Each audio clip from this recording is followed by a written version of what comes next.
अस्सलाम वालेकुम वरहमतुल्लाहि वबरकातुहू। डियर स्टूडेंट, आज हम बात करने जा रहे हैं यूसी मेथड पे। इसके बारे में पहले मैं आपको प्रीवियस वीडियो में बता चुका हूँ इसकी अहमियत के बारे में। याद रखें स्टूडेंट, जब भी हम यूसी मेथड इस्तेमाल करते हैं तो सबसे पहले हम यहाँ पर स्टेप 1 में वाई सी निकालते हैं, ठीक है। और इसके क्या क्या स्टेप्स हैं वो सारे देख लेते हैं। स्टेप 1 में वाई सी निकालते हैं और फिर उसके बाद यानी कि हम इसमें वाई सी फाइंड कर लेते हैं। और स्टेप नंबर 2 में हमारा काम होता है जस्ट हम अपने पास से कंसीडर कर लेते हैं। क्या करते हैं? कंसीडर वाई पी अपने पास से कंसीडर करना होता है। और इस मेथड में जस्ट एक ही स्टेप होता है, वो होता है वाई सी को कंसीडर करना। अब यहाँ पर जो कीमतें होती हैं उसके हिसाब से वाई सी कंसीडर किया जाता है। वाई सी को कंसीडर करने के सिर्फ दो ही तरीके होते हैं, वो दोनों हम दो सवालों में देख लेंगे और उसके बाद आप हर टाइप का सवाल जो भी होगा उसको सॉल्व कर सकेंगे। और फिर अगले स्टेप में हम लोग जितने यहाँ पे डेरिवेटिव इन्वॉल्व होते हैं, जैसे यहाँ दो डेरिवेटिव हैं तो वाई पी जो हमने खुद कंसीडर किया होता है उसके हम अगले स्टेप में उतने ही डेरिवेटिव लेते हैं। जैसे ये 2 था, ये 3 है स्टेप, इसमें हमने क्या करना होता है, वाई पी का वाई पी लिखेंगे, उसका फिर दूसरा डेरिवेटिव लेंगे और तीसरा लेते हैं। जितने चाहिए होते हैं जिस सवाल के अंदर उतने डेरिवेटिव लेते हैं। जैसे इस सवाल में हमें 2 ही डेरिवेटिव चाहिए तो स्टेप नंबर 4 में हम लोग इसको सिंप्लीफाई करके वहाँ से कांस्टेंट की कीमतें निकालते हैं, ठीक है। जो भी कांस्टेंट होते हैं उनकी कीमतें निकालते हैं। अब वो इजी होते हैं, ये इजी स्टेप होते हैं। हम कांस्टेंट निकालते हैं, जब हम कांस्टेंट निकाल लेते हैं तो वो हमें वाई पी मिल जाता है, वहाँ से असल वाई पी जो हमने कंसिडर किया होता है उसका रियल सोल्यूशन मिल जाता है।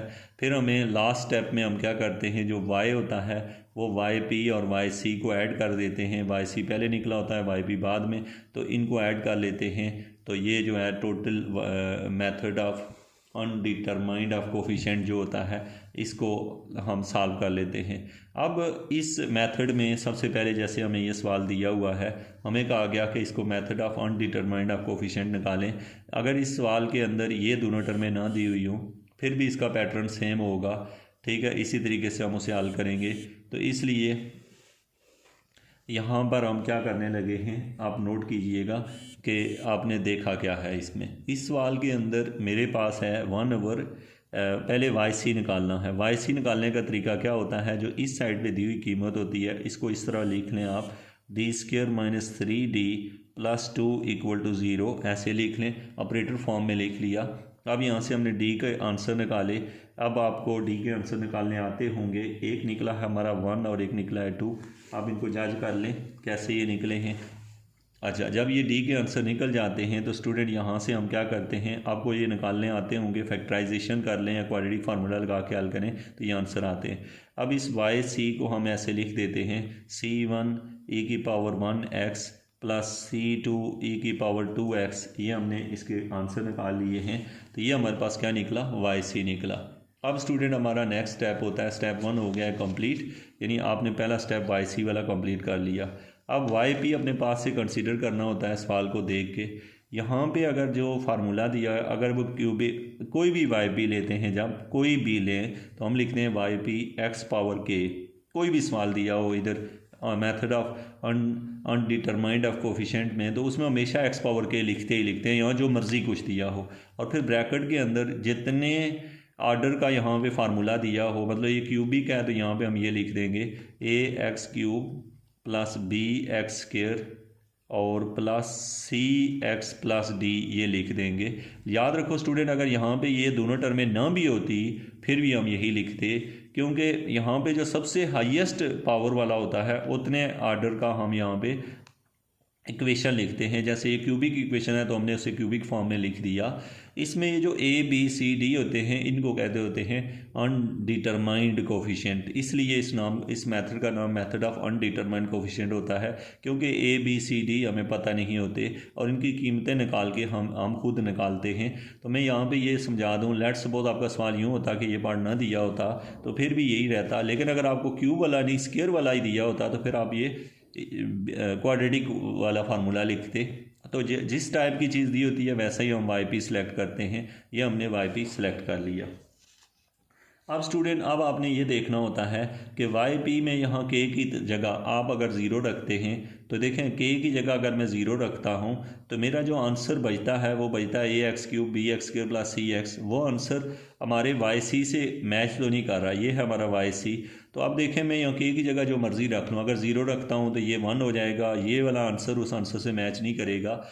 मैं अगर के की जगह 1 रखूँ फिर भी आंसर मैच नहीं करता, 2 रखूँ फिर भी मैच नहीं करता। तो इसका मतलब है अगर हमारा आंसर मैच ना कर रहा हो बिल्कुल भी तो हम के की जगह ज़ीरो ले लेते हैं। अगर आंसर जैसे 1 की कीमत रखने से मैच हो रहा हो तो जितनी बार जैसे 0 रखने के लिए मैच हुआ, 1 रखने के लिए मैच हुआ, तो फिर के की कीमत 2 होगी। जब मैच ना हो रहा हो के की कीमत 0 होती है, जब मैच हो रहा हो तो जितनी दफ़ा मैच हो रहा होता है उतनी दफ़ा हम उतनी कीमत लेते हैं। नेक्स्ट क्वेश्चन में भी हम ये चीज़ जब देखेंगे तो आपको मज़ीद क्लियर होगी कि हमने के की कीमत 0 क्यों ली है।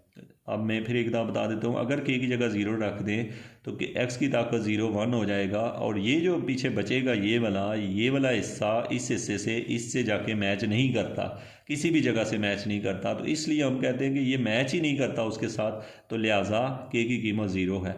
अब जब के की कीमत 0 लेंगे तो हमारे पास वाई पी अब यूँ बन जाएगा a(x³ + b(x² + c(x + d)। अब स्टूडेंट ये जो वाई पी निकलता है, अगले स्टेप में हमने ये पढ़ा कि हम डेरिवेटिव लेते हैं, पहला दूसरा तीसरा जितने हमें डेरिवेटिव चाहिए होते हैं। अब सवाल के अंदर 2 डेरिवेटिव चाहिए तो हम इस वाई पी के डेरिवेटिव लेते हैं। अब देखें वाई पी ये है, वाई पी का पहला डेरिवेटिव लें तो वो बन जाएगा 3a(x²), इसका डेरिवेटिव 2b(x + c), तो ये उसका हमने एक डेरिवेटिव ले लिया है। अब इसका एक डेरिवेटिव और लेते हैं, डबल डेरिवेटिव लिया तो ये बन जाएगा 6a(x + 2b)। आपको पता है ये हमने लिया इसका डेरिवेटिव x के रिस्पेक्ट से। तो ये हमारे पास 2 ही डेरिवेटिव चाहिए, अगर तीसरा चाहिए होता तो वो भी लेते। अब हमने यहाँ सवाल में जाके ये पुट कर देना है, जहाँ जहाँ y" है वहाँ y"p पुट कर देना है, ठीक है। अब यहाँ पे y"p की कीमत क्या है, यहाँ पे जब सवाल में जाके रखी है हमने, तो अब यहाँ से इस सवाल को आप यूँ देख लें कि अब मैंने क्या किया, ये जो कीमतें हैं मेरे पास, इसकी y" की कीमत वो यहाँ रखूँ तो वो है 6ax + 2b। ये कीमत थी किसकी, y" की जगह कीमत रख ली, ठीक है। y" की जगह उसकी कीमत रख ली, ये जो कीमत है। आगे चाहिए क्या, -3, तो यहाँ मैंने लिख दिया -3 और साथ में क्या है y'। अब y' की कीमत तो ये लिखी हुई है ये वाली, तो ये मैं ब्रैकेट में लिख देता हूँ 3ax² + 2bx + c, ये मैंने लिख लिया। ये किसकी कीमत है, y' की कीमत है। अब आगे जाके देखें तो सवाल के अंदर हमें चाहिए क्या, +2y, क्या चाहिए +2y, तो यहाँ पे आगे हम लिख देंगे +2। अब y की कीमत आपको पता है, y की कीमत मतलब yp की कीमत, ये वाली कीमत है सारी ये, तो ये सारी यहाँ रख देते हैं। तो यह आता है a(x³ + b(x² + c(x + d)। तो दूसरी साइड पे क्या है सवाल के, तो बल्कि ये कीमत हम लिख देंगे। अच्छा, जो भी हम कीमत यहाँ पे लिखते हैं उसको हम सिंप्लीफाई कर लेते हैं, जो भी कीमत है। अच्छा, दूसरी साइड पे क्या दिया हुआ है सवाल की दूसरी साइड पे, यहाँ पर दूसरी साइड पे जो क्वेश्चन में दिया हुआ है वो है 2x³ - 9x² + 6x। तो ये हमारे पास क्या बना है, ये सवाल बना है।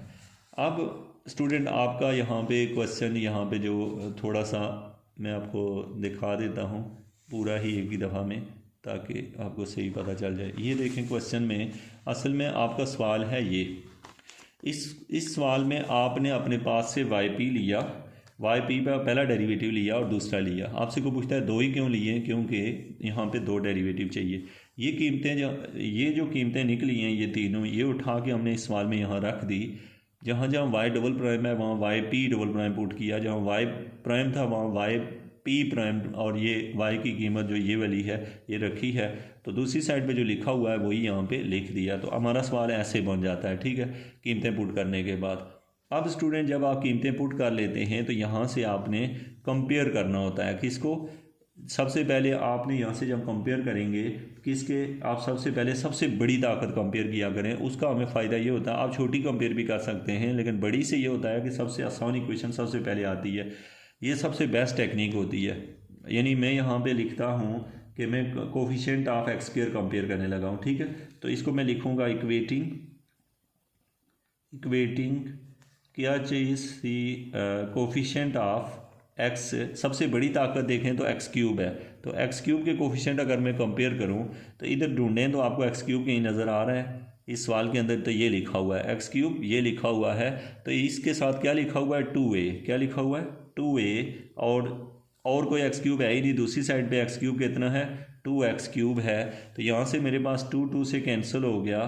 तो ये सॉरी जस्ट एक्स क्यूब तो साथ में नहीं लिखेंगे, कोफिशिएंट कंपेयर करने हैं। यहाँ पे एक्स क्यूब के साथ है 2a और दूसरी साइड पे है खाली 2, ये जो 2 है इसका कोफिशिएंट। तो a का आंसर क्या निकला है student, a is equal to 1 निकला। तो ये एक कीमत हमें मिल गई है।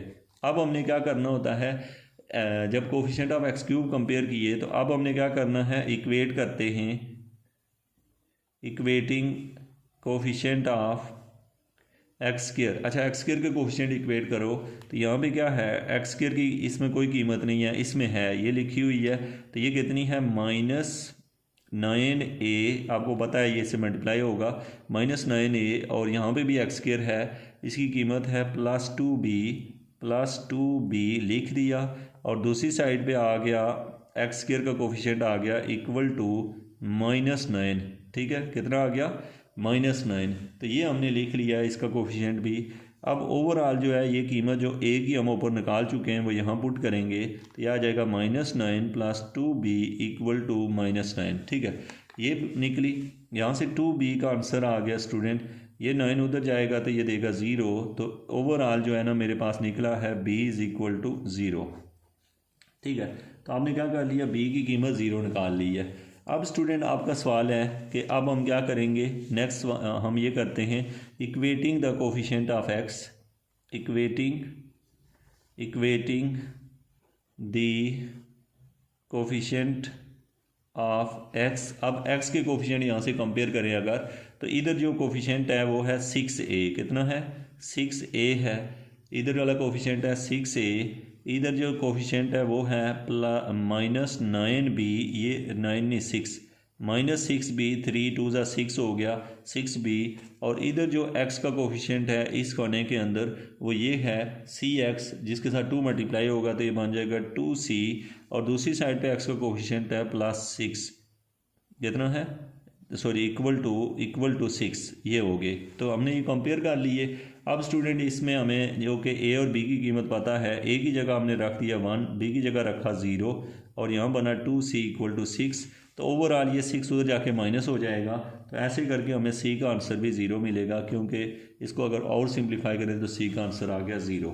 अब कंपेयर करने हैं कांस्टेंट को, ठीक है, जिसकी ताकतें 0 हैं। तो यहाँ पे हमने क्या किया, इक्वेट करते हैं, equating the coefficient of x power 0, x power 0 mean constant. इधर देखें तो इस खाने के अंदर कांस्टेंट है, क्या है वो 2b है, इस खाने में क्या है कांस्टेंट, खाली 2b है। तो एक तो मुझे मिल गया है 2b। अब आप देखें एक हो गया 2b, फिर आगे जाके देखें तो यहाँ पर एक और कांस्टेंट है, ये है c, जिसके साथ ये मल्टीप्लाई होगा तो -3c,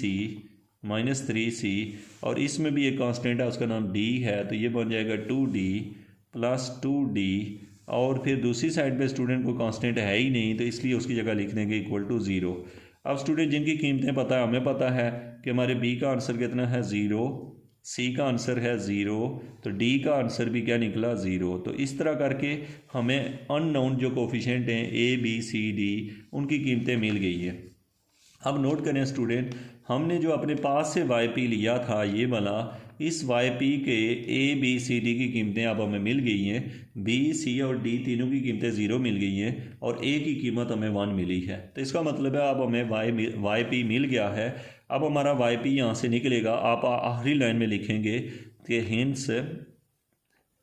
hints YP is equal to x cube निकला। क्या निकला, YP is equal to x cube निकला।